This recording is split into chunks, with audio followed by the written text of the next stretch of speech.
3, 4. Oh, hello, Vineyard Church. Great to see you guys again. Today, we have an epic story that we're going to do over 2 weeks, so let's not waste any time. Get relaxed, listen to this, and pay attention. Okay, everyone? We'll see you soon. Go for it. Best of All by Max Lucado. Higher on the right. Higher on the right, demanded the mayor. There was no patience in his voice. Chip, the Wemmick lifting the banner, stretched as high as he could and pounded the nail into the pole. Better? He barely asked the question when his ladder began to sway, first to one side, then the next. Crash! Chip grabbed the nail he just hammered and held on. Perfect, declared the mayor. Just perfect. As Wemmicks ran to the rescue of the dangling worker, the mayor's wife read aloud the words stretched over the street. Wemmicksville welcomes Miss Bess Stovall. Oh, she clapped her hands as she spoke. What a wonderful day! Whoever would have thought that such a famous person would visit our village? You know what they say, don't you? Everyone leaned forward. When it comes to Wemmicks, she's the best of all. Punchinello and Lucia were near enough to overhear her words.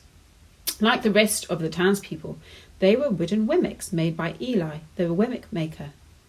Unlike the rest of the village, they were puzzled. Tell me again, Punchinello asked the mayor's wife. Why is she so famous? Because everyone knows her. But why does everyone know her? Because she's famous. But why is she coming to Wemmicksville? Punch asked. The mayor's wife rolled her eyes in disgust. Haven't you heard? She's here to choose members for the wonderful Wemmicks Club. Punchinello nodded like he understood, but he really didn't.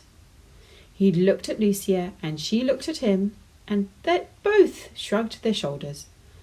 He was just about to ask another question when the watch Wemmick on top of the hill shouted, She's here! She's here! Doors flew open, stores emptied, villagers rushed from all directions to the end of Main Street. Fathers lifted their children to their shoulders, and short Wemmicks elbowed their way to the front of the crowd. There was much shouting and pointing and tiptoe standing until a uniformed wooden soldier, looking very official and formal, appeared at the turn in the road. With scroll in hand and bugle hanging from his neck, he marched over the Wemmick River Bridge and stopped in front of the crowd. Staring straight ahead at no one, he stood stiffly until all had hushed. Opening the scroll, he read in a loud voice. Cut from the grandest forest, carved from the strongest tree, full of sap, only the purest, she's of the highest pedigree. So welcome ye Wemmicks to your village so small, the noblest grain from the finest lumber, she is best of all. With snappy movements, he tucked the scroll under his arm and pulled the bugle to his lips. Ba-da-da-da-da-ba! What the Wemmick saw next caused a village-wide gasp. A squad of soldiers marched around the corner, shouldering a tall box with curtains. From behind him, Punchinello heard the crowd whisper, It's her! The box sat on 2 poles, and the poles rested on the shoulders of 4 soldiers. 2 guards walked in front, 2 walked in back. Boots on the wooden bridge made the only sound. Click, click, click. They kept in perfect step until one of the soldiers stumbled just slightly. The box leaned out over the water. The villagers gasped a second time. Let the box lean much further, and the guest of honour would fall into the fast-flowing river. But the soldiers straightened themselves, crossed the bridge, and came to a stop in front of the mayor and his wife. They lowered the box. The trumpet-toting, scroll-reading servant stepped forward and, after a long pause, pulled back the curtain. As Bess stepped out, the villagers stepped back. They'd never seen a wooden person quite like Miss Bess Stovall. Feathers flumed out her hat, earrings dangled to her shoulders. Both her lips and her dress were bright red. Her shoes were tall, her nails were long, and most noticeably, a large golden letter M hung from her neck. When she snapped her fingers, a sentry handed her a white cloth. With it, she carefully wiped the M and held it up like a mirror before her face. Seeing her reflection, she adjusted her hair and smiled. Bess Stovall was pleased with herself. With eyes peering down her high nose, she held out her hand, allowing it to fall forward at the wrist. Ahem. The mayor's wife understood the gesture. She elbowed her husband. Kiss it. He did. And when he did, the visitor spoke.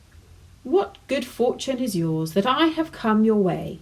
She smirked, head back, hand still extended. The mayor's wife curtsied and motioned for the other Wemmicks to do the same. They did, even the men. Shall we get on with the greetings? Best asked. Of course, answered the mayor. Everyone in line. One by one, the citizens of Wemmicksville passed before their guest. Yes, yes, she would reply to whatever was said to her. Welcome to our village. Yes, yes. We're glad you're here. Yes, yes. We are honoured. Yes, yes. She was less concerned about what they said than what she saw. Occasionally she would pause and stare deeply at a Wemmick. She examined the nose of the store owner and the ear of his son. She ran a gloved thumb across the hand of the house builder and took a long look at the forehead of the painter.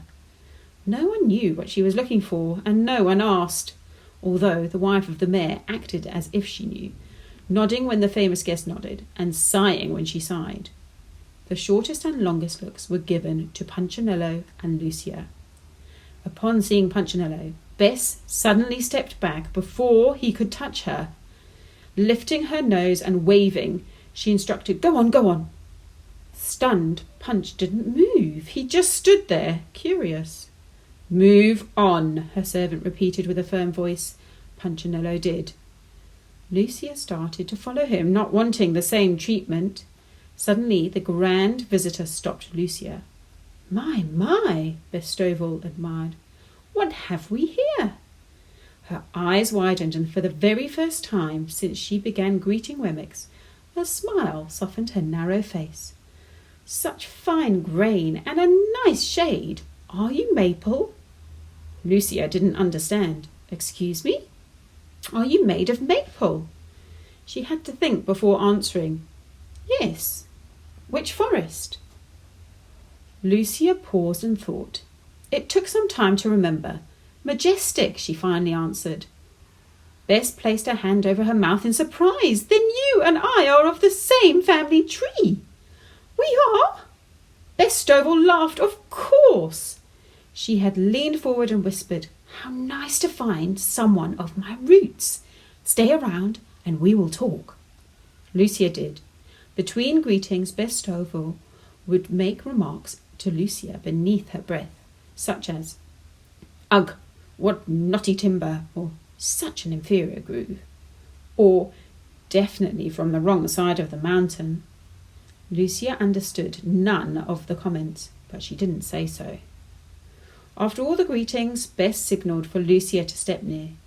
Tomorrow we must chat. I have something for you, she said, fingering her M necklace. With that she turned and left, escorted by the soldiers, followed by the mayor and his wife. Punchinello approached Lucia. Did I do something wrong? I don't know.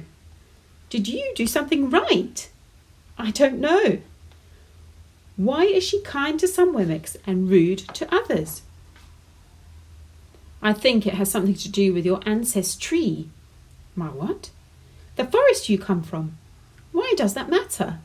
I don't know. They turned and left the village. Neither one spoke. They hadn't known they were different, and now that they did, they didn't know how to feel. I'll see you tomorrow, Punch finally said. Yeah, sure, Lucia replied. Neither felt too happy. As the days passed, they saw each other less and less. It took Bestovall only a short time to select her favourite Wemmicks for the wonderful Wemmicks Club. Lucia was among them. So were the store owner and Mr. and Mrs. Mayor. Bess gave each one an M to wear around their neck. The M is for maples. You are all maples, she explained as she showed them how to polish the medallion. Not all Wemmicks are equal. Some are common, made of pine or elm. A few are quality, cut from maple like you. Fewer still of us are from a fine family tree. She glanced at Lucia, and Lucia blushed. The other Wemmicks politely applauded. And then Bestoval curled her lip as if she'd just tasted something sour. Some Wemmicks are willows. Willows? They asked. Willow is weak wood, the maple Wemmick explained. It bends, it bruises, shallow roots. No one wants to be a willow. Do you know any? The mayor's wife asked. Actually, there's one in your village. They all leaned forward, curious. Bess looked again at Lucia. Your friend. Punchinello? Lucia asked. Everyone gasped. I always knew he was weaker, someone said. Been suspecting a bad family for years, another agreed. Such a sapling, added a third. The rest nodded. Lucia nodded with them. From that day forward, Wemmicksville began to change. Townspeople took notice of each other's tree types. The walnuts looked down on the pines looked down on the elms, the maples looked down on everyone, and everyone looked down on Punchinello. So guys, that was amazing, hey? I don't know what's going to happen next, but you got to tune in next week, because what's going to happen to Punchinello? Oh, it seems like it's all going pear-shaped, if you know what I'm saying. Come along next week, let's find out, and I hope you have a fantastic week. See you soon. Ciao!